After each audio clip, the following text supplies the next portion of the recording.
So today we're going to talk about a different kind of power. We're not talking about ambition or winning for yourself, but about the kind of legacy that echoes long after the game is over. You see this quote, right? But what does it actually mean to hit the queen stage? Well, it's a total mindset shift. It's not about how much power you can gather for yourself. It's about the impact you have on the next generation. Your real influence is measured by what you leave behind.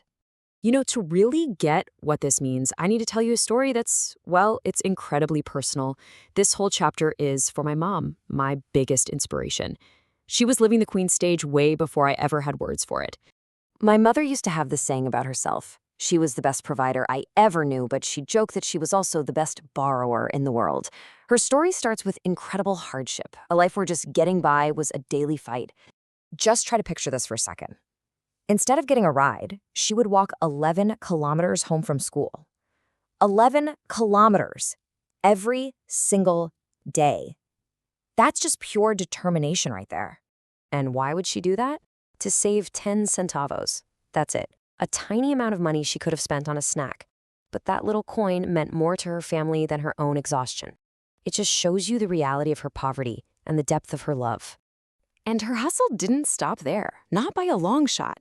She was dead set on getting an education. So she paid her own way through college by working as a domestic helper. She'd often show up to class with her hands still sticky from peeling bananas for a family business she was helping.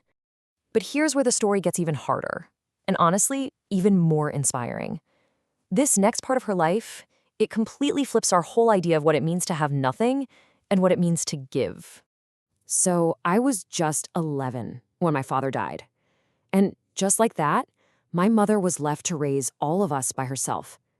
Her life became this constant struggle. I mean, she had to borrow money every single day just so we could have our school allowance. But she was so fierce about one thing: we were all going to finish our studies. To give you a real snapshot of our life, some nights dinner was just 2 small cans of sardines. That was it. And those 2 cans had to be split between all of us. That was our normal. That was the kind of scarcity she was dealing with. And yet, in the middle of all of that, she did something that to this day just blows my mind.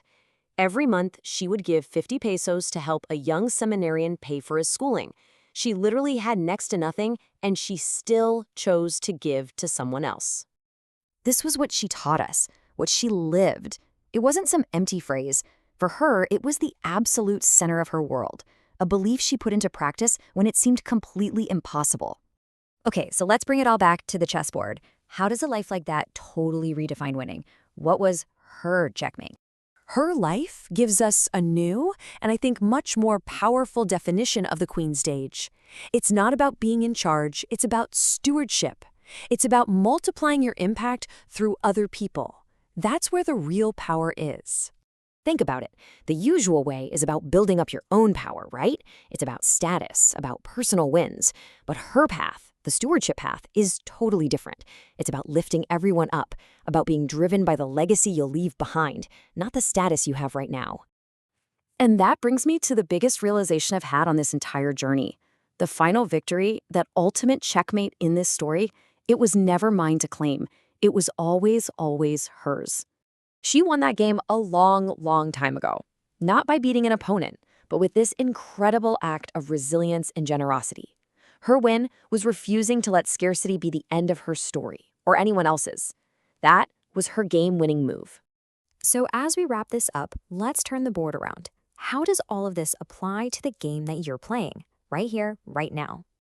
And that leaves us with the final question. A legacy isn't something that just happens by accident.